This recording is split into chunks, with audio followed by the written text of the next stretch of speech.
자, 1절에 보면 사라가 잉태하지 못함. 2절에 사라가 아브라함에게 하갈을 첩으로 취하도록 권함. 3절에 아브라함이 사라의 말대로 함.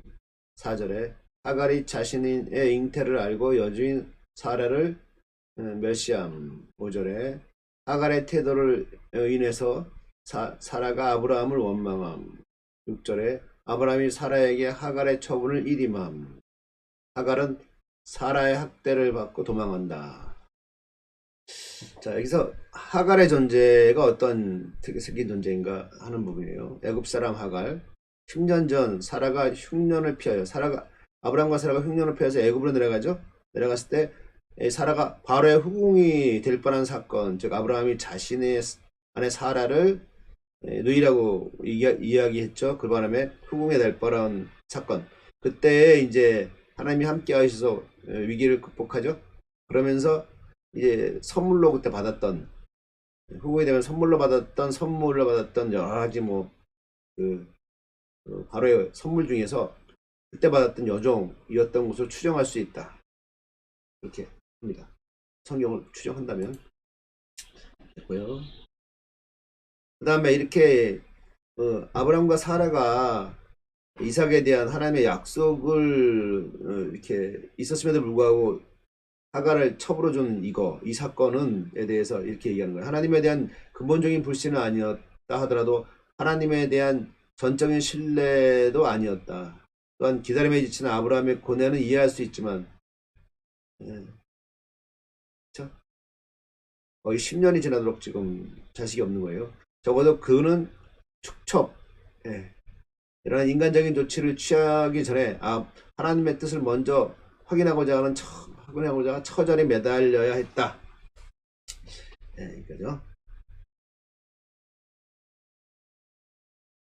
하나님은 당신이 정하신 때 당신이 정한 방법으로 필히 우리의 구원과 축복의 약속을 이루신다. 그러나 우리 인간은 얼마나 조급해하고 초조해하며 온갖 인간적인 방법을 시도한다. 헛되이했습니다. 그 말을 하고요. 하나님의 시간이란 뭐냐? 하나님의 약속을 받은 후 10년이 지나도록 후손이 없죠. 그렇죠? 하나님은 이제 오히려 그로부터 14년이나 흐른 후에 약 25년째 되는 언약의 우선 이삭을 주신다. 그렇죠? 75세에 갈대월에서 나오면서 100세에 이삭을 얻게 되니까 한 거의 25년 정도. 그렇죠? 25년. 약속하시고 25년 후에 주신 거예요, 자식을요. 그리하여 아브라함 당대에 약속된 가정 불화는 물론이요, 이스마엘 후손인, 그러니까 기다리지 않고 하갈을 첩으로 주면서 이스마엘이 출생하는 바람에 이스마엘 후손의 아랍 민족이죠. 아랍 족속이죠. 그리고 아랍과의 갈등이 그 향후에 있게 되죠. 그러니까 약속과 장차 태어날 아브라함의 유일한 적자인 이삭 그리고 그 후에 후손 이스라엘 족속 간의 영원한 반목과 투쟁의 불씨가 시작된 것이다.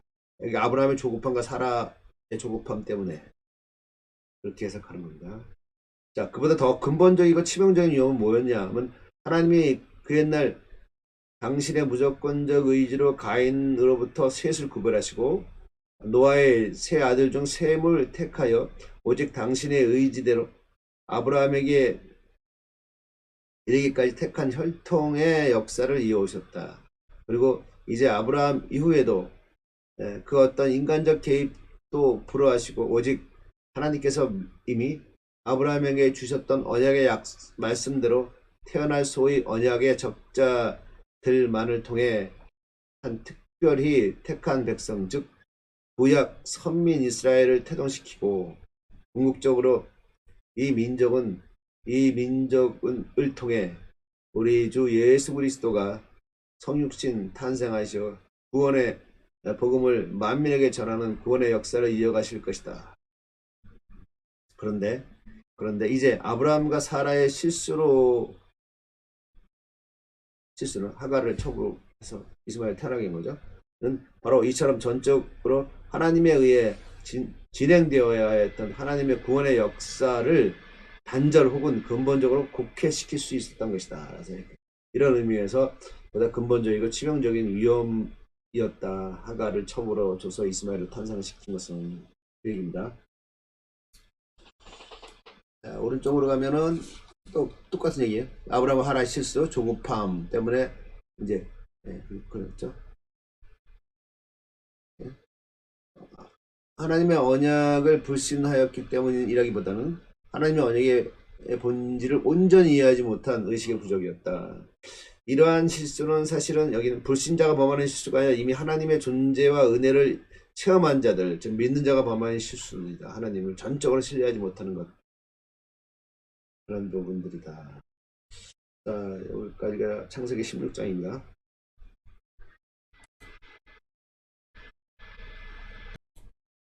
자, 아브라함 얘기하고 있죠. 창세기 17장으로 갑니다. 창세기 17장은 세 가지의 내용이죠. 아브라함의 이름을 계명하시고 언약을 갱신하시는 게 1절부터 8절까지고, 그 다음에 이제 할례 명령이죠. 최초의 할례 명령. 그래서 9절부터 14절까지가 할례 명령이고요.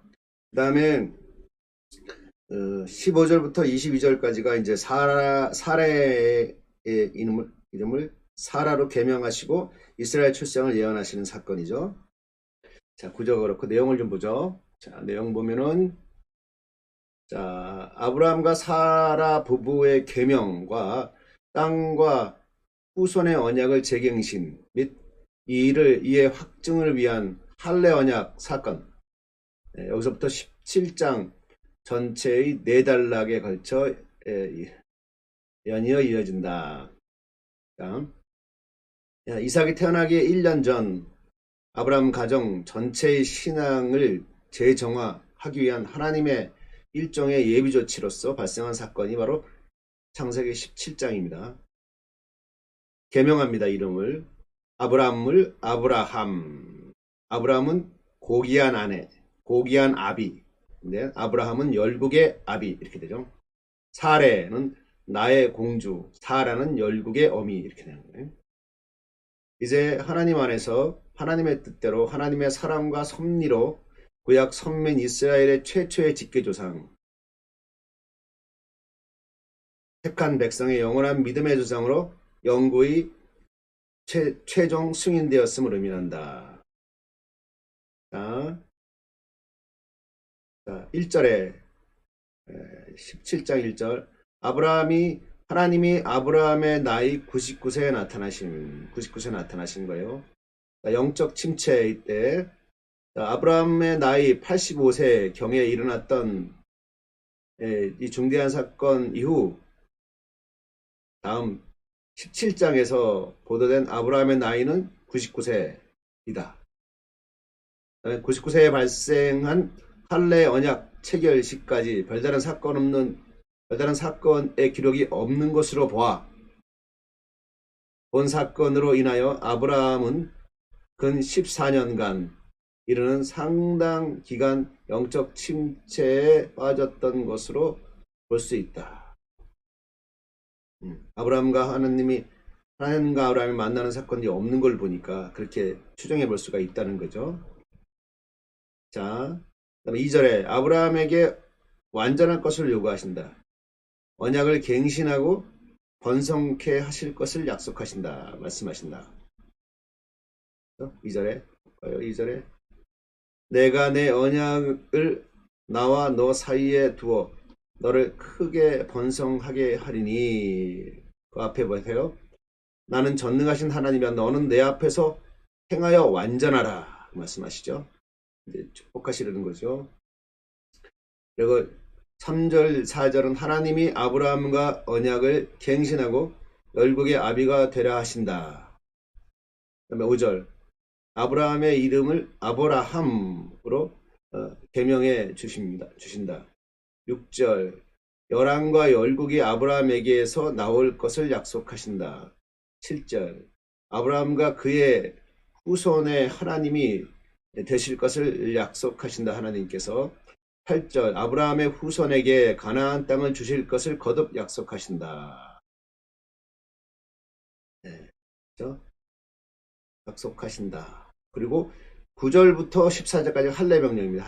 할례 명령. 9절에 보면은 아브라함이 또 하나님이 또 아브라함에게 이르시되 그런즉 너는 내 언약을 지키고 내 후손도 대대로 지키라. 너희 중 남자란다 할례를 받으라. 이것이 나와 너희와 너희 후손 사이에 지킬 내 언약이니라. 바로 최초의 할례 명령이시죠. 창세기 17장. 너는 포피를 베어라. 이것이 나와 너희 사이의 언약의 징표니라. 그리고 너희의 대대로 모든 남자는 집에서 난 자나 또는 너희 자손이 아니라 이방 사람에게서 돈으로 산 자를 막론하고 난지 8일 만에 할례를 받을 것이니라. 그렇죠? 너희 집에서 난 자든지 너희 돈으로 산 자든지 할례를 받아야 하리니 이에 내 언약이 너희 살에 있어 영원한 언약이 되려니와. 할례를 받지 아니하는 남자 곧 그 포피를 베지 아니하는 자는 백성 중에서 끊어지리니 그가 내 언약을 배반하였음이니라. 할례 언약. 자, 할례 언약, 그렇죠. 할례 언약에 대해서 그죠? 보면은 이게 신약의 세례의 예표다. 할례는 신체의 일부를 잘라버리는 행위를 통하여 죄와의 관계 단절 및 언약인으로서의 일반 자연인과의 구별, 하나님과 언약 체결을 맺은 당사자로서의 성결 및 다 함께 언약 백성인 구약 선민 이스라엘의 총회의 가입을 상징한다. 그러니까 지금 신약의 이 세례 예표라는 거죠. 세례 예표. 이는 과거의 자연인으로서의 모든 죄를 씻음, 세례의 의미죠. 새로이 그리스도와 연합함과 구원 받은 자의 모임인 교회에 가입함을 의미하는 신약의 세례로 연결된다. 그 다음에 이는 인간 측의 새로운 각성과 확신을 위해 서이다. 그러니까 인간 스스로의 새로운 각성과 확신을 위해서다. 그 마음에 진정한 할례를 받은 자. 그죠? 진정한 할례의 예표다. 그리고 이제 15절부터 22절까지는 사라의 이름을 사라로 개명하시고 이스라엘을 이제 이삭이 출생됩니다. 이삭이 출생해서 보면은 출생할 것을 예언하시죠. 17장이니까. 자, 보면 19절에 하나님이 이르시되 아니라 내 아내 사라가 내게 아들을 낳으리니 너는 그 이름을 이삭이라 하라. 내가 그와 내 언약을 세우리니 그의 후손에게 영원한 언약이 되리라. 이스마엘에 대하여는 내가 내 말을 들었나니 내가 그에게 복을 주어 그를 매우 크게 육성하고 번성하게 할지라. 그가 12두룡을 낳으리니 내가 그를 큰 나라가 되게 하려니와 내 언약은 내가 내년 이 시기에 사라가 내게 낳을 이삭과 세우리라. 이삭과 언약을 세워. 하나님이 아브라함과 말씀을 마치시고 그를 떠나 올라가셨더라. 됐죠? 출생을 예언하시고 그 다음에 22절, 23절부터 27절까지는 아브라함 일가의 할례를 시행하는 사건이 나옵니다. 오른쪽 보죠. 오른쪽 보면은 네. 여기 지금 17장의 구조가 이렇게 카이즘 이렇게 대칭구조라는 거예요. 대칭구조다. 이게 그 얘기하는 거고요. 자, 이거 보시고요. 됐고요. 네. 여기까지가 이제 17장입니다. 18장으로 가보죠.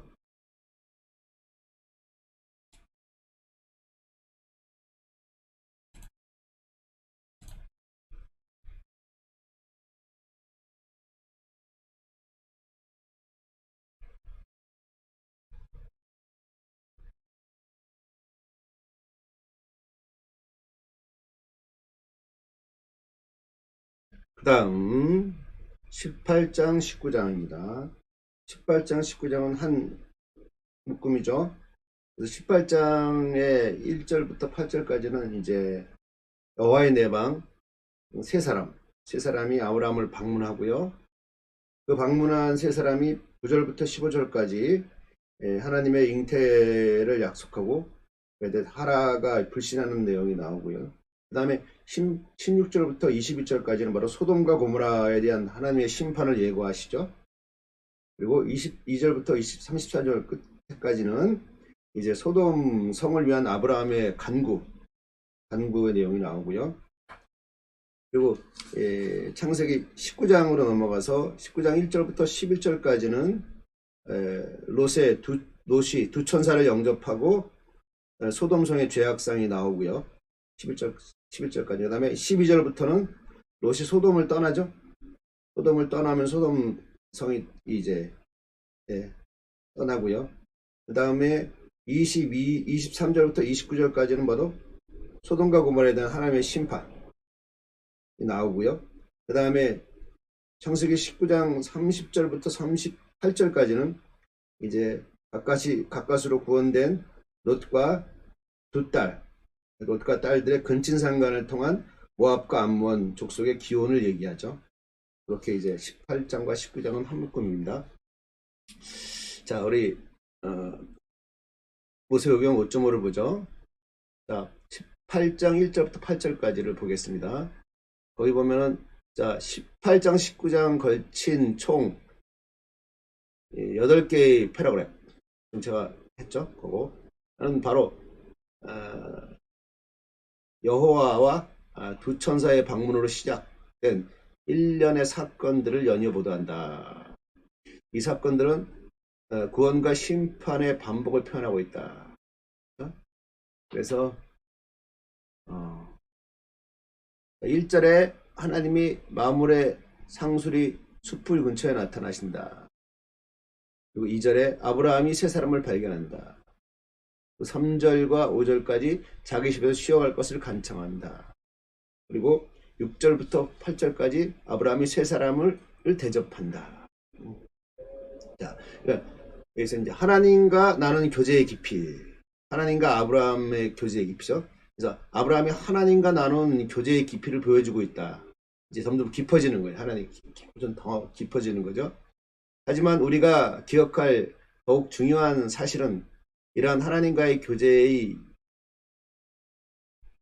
깊이. 자, 하나님과의 교제의 길이 신약시대에 우리에게는 더욱더 널리 그리고 더욱 깊이 열려 있다는 거예요. 그러니까 구약시대와 신약시대는 다르다는 거예요. 그리고 성경을 보면은 하나님의 영이 임하시는 것도 그렇죠. 구약 때는 일부 선제들에게 임하지만 신약은 누구예요? 예수 그리스도를 믿는 누구에게나 성령이 임하시죠. 그러니까 하나님과의 교제의 깊이가 신약 때와 구약 때는 다른 겁니다. 그 얘기를 하는 거예요. 신약 시대에 우리는 성자 하나님으로서 이 땅에 성육신하여 오신 우리 주 예수 그리스도를 직접 이 땅의 현장에서 목격했으며, 이건 2000년 전에 우리 거기에 사는 인간들이죠. 특히 그분의 부활 승천 후 우리 성도의 각 심령 안에 성령께서 항구적으로 내주하고 계신다. 네, 성령이 임하심으로 교회가 시작되고 성령이 임하심으로 우리 하나님의 자녀됨이 말하는 거죠. 그러므로 실로 마음과 영혼의 순전함을 삼아야 할 것이다. 하나님의 교제에 대한 얘기를 했습니다. 자, 그 다음에 9절과 10절에는 9절은 그러니까 아브라함을 향한 사라의 잉태 약속. 사라가 이제 이삭을 잉태할 것이 약속하고, 11절부터 15절까지는 사라가 불신하죠. 그때 하나님 재약속하시죠. 불신한다. 그러면은 자 9절에 그들이 아브라함에게 이르되 내 아내 사라가 어디 있느냐 대답하되 장막에 있나이다 하니까 그가 이르시되 내년 이맘때에 내가 반드시 내게로 돌아오리니 내 아내 사라에게 아들이 있으리라 하시니 사라가 그 뒤 장막문에서 들었더라. 아브라함과 사라가는 나이가 많이 늙었고 사라에게는 여성의 생리가 끊어졌는지라. 사라가 속으로 웃고 이르되 내가 노사였고 내 주인도 늙었으니 내게 무슨 즐거움이 있으리요. 이렇게 하죠. 여호와께서 아브라함에게 이르시되 사라가 왜 웃으며 이르기를 내가 늙었거늘 어떻게 아들을 낳으리요 하느냐. 17절에 여호와께 능하지 못한 일이 있겠느냐. 기한이 이를 때 내가 내게로 돌아오리니 사라에게 아들이 있으리라 말씀하시죠. 자, 그리고요. 그 다음에 이제 16절부터 21절까지는 소돔과 고모라에 대한 심판을 예고하세요. 그렇죠? 네. 16절을 보면 두 천사가 먼저 소돔을 향한다. 그리고 18절에 보면 아브라함이 강대한 나라와 만민의 복의 근원이 될 것을 말씀하신다. 그리고 19절에 의와 공도를 행하기 위해서 아브라함을 택하셨다고 말씀하신다. 그다음에 20절과 21절에 하나님이 소돔과 고모라의 심판을 예고하신다. 20절과 21절에 보면 20절 보겠습니다. 여호와께서 또 이르시되 소돔과 고모라에 대한 부르짖음이 크고 그 죄악이 심히 무거우니 내가 이제 내려가서 그 모든 행한 것이 과연 내게 들린 부르짖음과 같은지 그렇지 않은지 내가 보고 알려 하노라 말씀하시고. 자,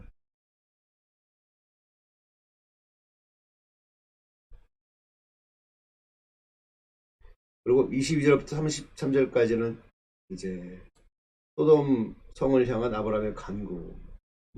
22절에 두 천사가 소돔 성을 향해 떠난다. 23절에 아브라함이 하나님께 의인을 악인과 함께 멸하실 것인지 물어보신다. 24절에 소돔 성에 의인 50이 있어도 그것을 멸할 것인지 묻는다. 25절에 의인을 악인과 함께 멸할 것이 불가함을 간청한다. 26절에 소돔 성에 의인 50명이 있다면 멸하지 않겠다고 약속하신다. 27, 28에서 아브라함의 두 번째 간구, 의인 45명. 아브라함의 세 번째 간구, 의인 40명. 아브라함의 네 번째 간구, 의인 30명. 아브라함의 다섯 번째 간구, 의인 20명. 아브라함의 여섯 번째 간구, 의인 10명.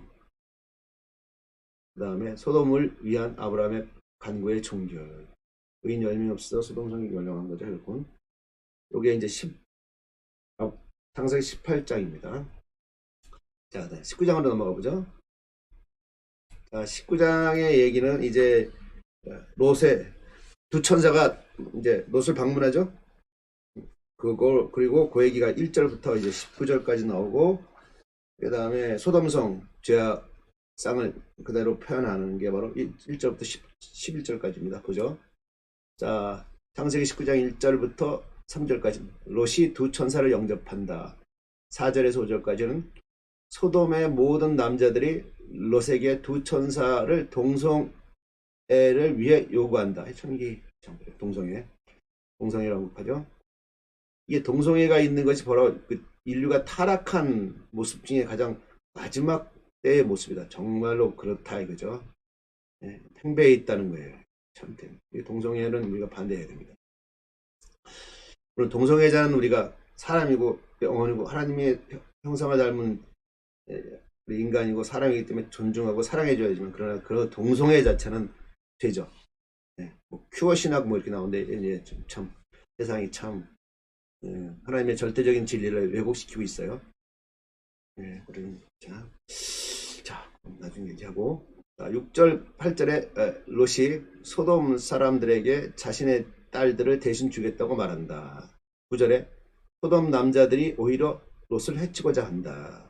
10절과 11절에 두 천사가 롯을 지환으로 들이고 소돔 사람들의 눈을 어둡게 한다. 그 다음에 12절부터 22절까지 이제 롯 가족을 소돔성에서 탈출하게 합니다. 그 사건이 일어나죠. 그래서 보면은 12절에서 15절까지가 두 천사가 롯에게 소돔성 멸망을 경고하고 도피를 명한다. 그리고 16절부터 22절까지 천사들이 롯과 그의 가족을 성 밖으로 옮기고 도피를 명한다. 거기가 이제 그고요.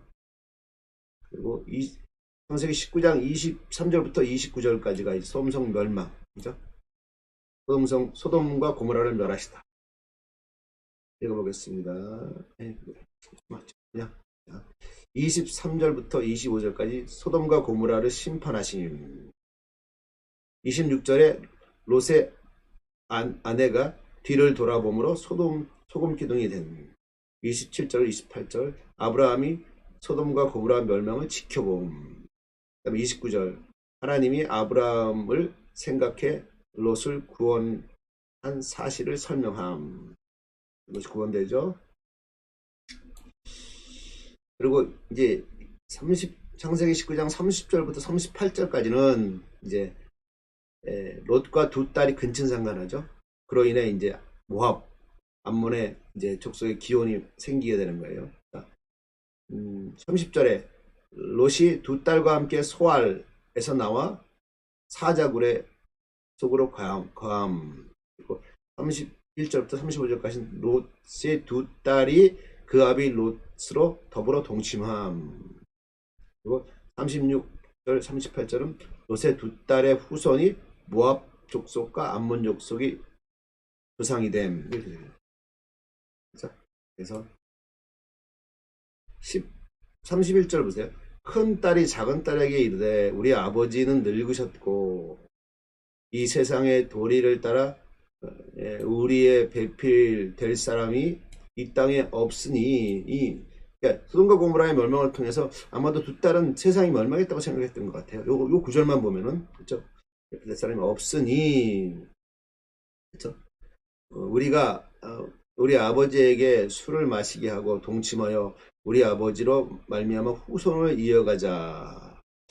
이상 지금의 상식으로는 되게 이게 상식적이지 않은 거죠. 그러나 아마 뭐 계대결혼이나 이런 풍습을 보면은 대를 잇는 게 굉장히 중요하기 때문에 아마도 이렇게 생각하는 부분들이 그 당시에는 지금은 굉장히 비도덕적이고 좀 논란에 있는 행위들이지만 그 당시에는 사회적 풍습이 이런 부분들 딸들이 대를 잇기 위해서 이렇게 생각할 수 있었던 그런 분위기였던 것 같아요. 그런 걸 이제 성경 속으로 들어가게 보면 이제 그렇게 알 수가 있는 거죠. 우리 지금은 그렇지만 그 당시에는 그 밤에 그들이 이거를 또 설교하기 나름이지만 아무튼 그 밤에 그들이 아버지에게 술을 마시게 하고 큰 딸이 들어가서 그 아버지와 동침하니라. 그러나 그 아버지는 그 딸이 눕고 일어나는 것을 깨닫지 못하였더라. 34절에 이튿날 큰 딸이 작은 딸에게 이르되 어젯밤에는 내가 우리 아버지와 동침하였으니 오늘 밤에는 우리가 아버지에게 술을 마시게 하고 내가 들어가 동침하고 우리가 아버지로 말미암아 후손을 이어가자. 후손을 이어가는 게 굉장히 중요한 거예요. 지금으로서는 우리가 이제 이해하지 못하는 비도덕적이고 그런 행위지만 자 그렇게 해서 큰 딸이 여기 보면은 30절에 큰 딸은 아들을 낳았어요. 이름을 모압이라 하였으니 오늘날 모압의 조상이라. 그러니까 지금 우리가 모압 땅 모압이죠. 모압의 조상이. 모압이 어딘가요? 가나안 동편에 있는 땅에 있는